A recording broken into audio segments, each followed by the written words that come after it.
Hello aeronauts! This video is kind of to go through quickly all of the shows that I love that kind of represent my community, the LGBT plus community, and shows that are on currently in London that I really think you should just book a ticket and go and see.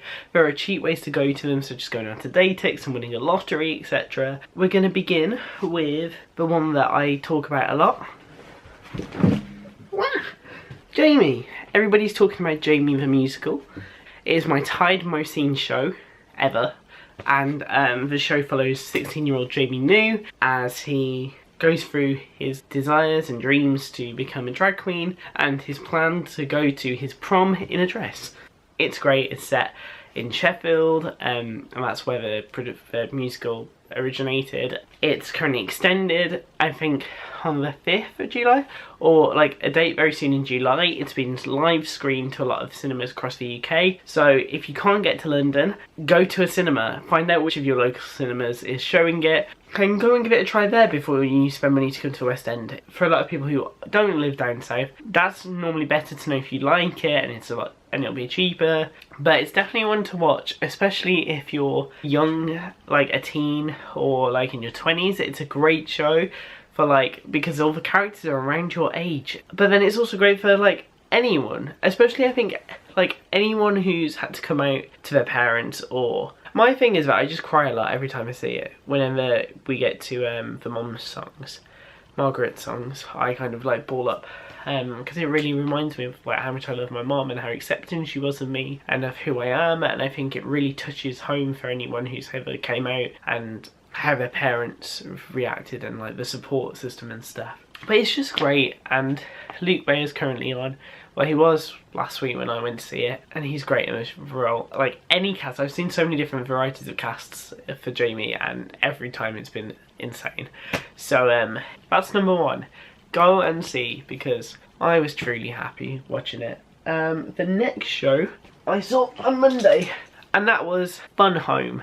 So Fun Home is a musical that is based off the life of Alison Bechdel. Well, it's based off the graphic novel Fun Home that she wrote, which is a memoir of her life. Growing in Gurp, as her dad ran a funeral home, which is why it's Fun Home. And I got to see it this week with Amy at the Young Vic. So it's an off-West End venue, but it creates amazing things like, I'm going to talk about it in a bit, but The Inheritance, and literally the list of Young Vic shows that I've either seen or just know about is insane, like Scottsboro Boys went there and stuff. But yes, it's amazing. It's on till like September, I think. I'm sure it's like just the start of September it's running till. But get a ticket. They're really cheap. Like, the Young Vic has great schemes for getting cheap tickets for this show, and so does Datix. So either way you go on, you can get like tickets under £30. Or like, I think it ranges from like 10 to 15 to 20. It's totally, it's such an affordable musical to go and watch. And it's great. It's a one-act musical, which is sometimes really nice because it just, you go straight through, no interval.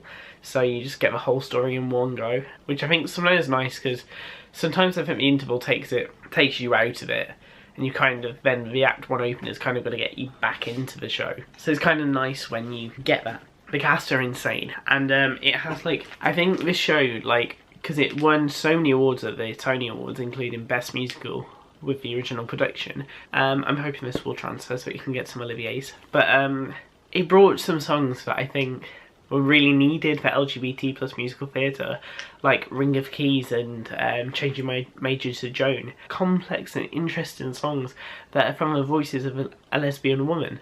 There are not many songs in the musical theatre canon that are for lesbian characters, so it's so nice to see that one exists. Like, that this show brought to them, and now they use loads for auditions, and they're great. I think those two songs were the standout moments in the show, including Days and Days because Jenna Russell is just like, oh. So we've had a musical about a gay lad in Sheffield who wants to be a drag queen, and now we've had a lesbian cartoonist who talks about her life and how her dad was gay and what happened. And it's a very different show, but it's so beautiful and a big hug kind of show. It's kind of like Once for me.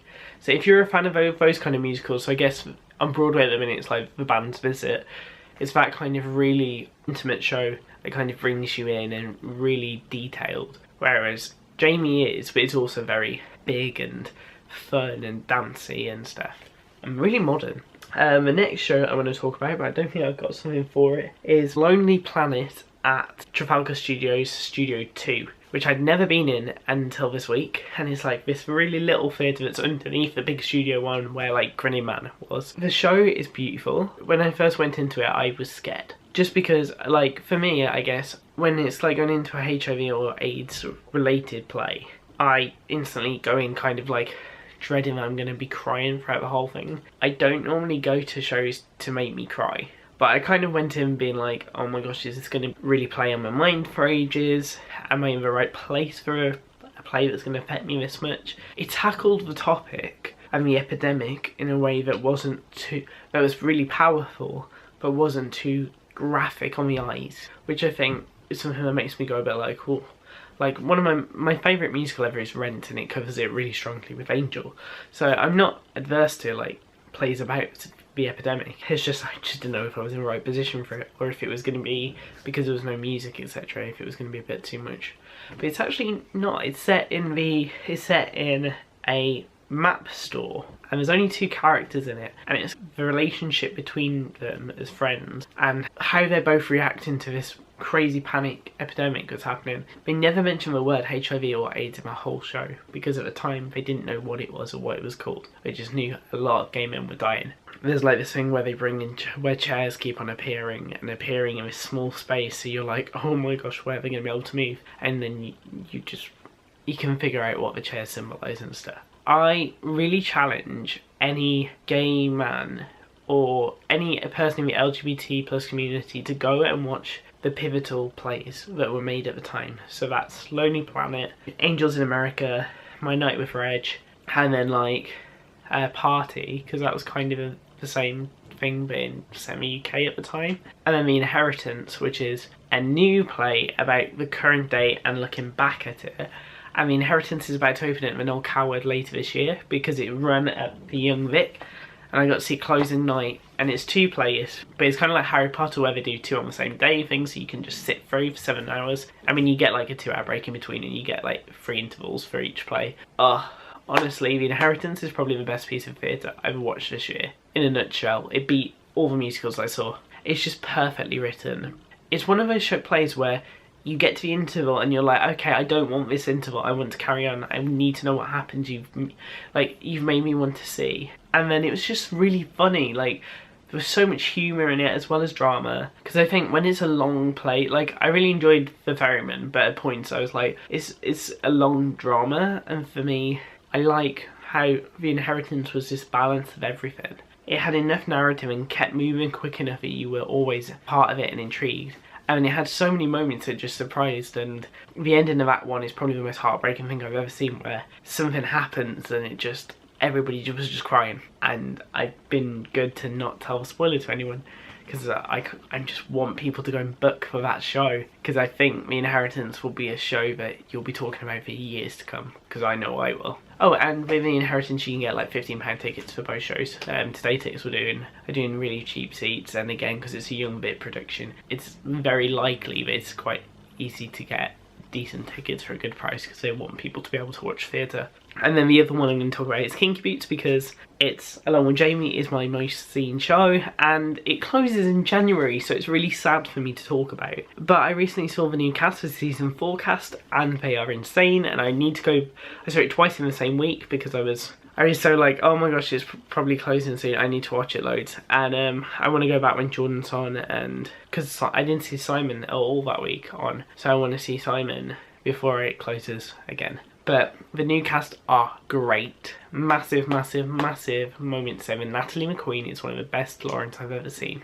Honestly, one of the best Laurens I've ever seen, and well worth your ticket in general. And that's like, it's always great when Lauren's so well done, because when you really believe her, especially because I think History of Wrong Guys, with all the different like Cyndi Lauperisms and the weird noises she makes, that if you don't get her and really warm to her and understand her, it can be the oddest thing ever, and you're like, why has that girl lost it? She just nails it so well. So I'm like, if you loved Kinky Boots when you've seen it before and want a reason to go back to see Natalie McQueen in the show, because that's what I say. And she was a great Elphaba as well, so you got an Elphaba as a Lauren, I mean, yes. Oh, and a bit more about Kinky Boots. It's set in it's based off the film Kinky Boots. It's set in Northampton, and it's all about a guy who has to take over his father's shoe factory, and it's getting run down, and he needs a way to make money. And then when he goes to London, he meets the drag queen Lola and her angels, and he realizes that drag queens didn't have shoes that could bear the weight of a man. So then he was like, idea. And then we got Kinky Boots. This is the weird part when I think about shows. I'm like, there's not actually that many LGBT plus shows. I know It's Only Life's on at the minute. I haven't seen it yet, and I don't know if I'll get to see it before it closes, but that does have same-sex songs, which is relationship songs, which is great to hear. And hopefully there will be more. I know that Today Come From Away was announced, so that's a show that doesn't involve gay romance in it. Gay music, like LGBT plus musicals in general, hopefully it grows. And I know I shoved a few plays in there, but it's because realistically there are so many good LGBT plus plays and theatres that put them on, such as Above the Stag and The King's Head, and even like theatres like the Soho Theatre and stuff. I think plays we see a lot more often as LGBT plus appearing, and everybody thinks it's musicals, but really I think a lot of musicals, really we need more musicals that are LGBT plus. I know there's a prom queen workshop at the other palace, and Heathers has a big moment in it as well. It's a weird one to mention, but yeah, Heathers is great, and it has the opening of that too. If you know what happens, which I bet most of you do, it's done really well, and it's nice to see.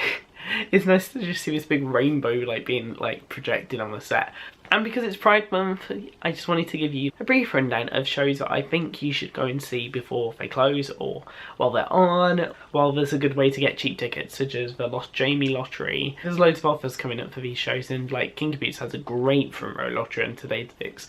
Like the view from that row is perfect. So yeah, so that's what I think you should all go and do, hopefully. So I hope you enjoyed this. I really wanted to film a video that kind of told you about these shows and kind of made you hopefully want to go and see them. If you're intrigued about any of the shows, let me know down below. If you haven't watched, which one takes your fancy, or if you've got any questions about the shows I can answer.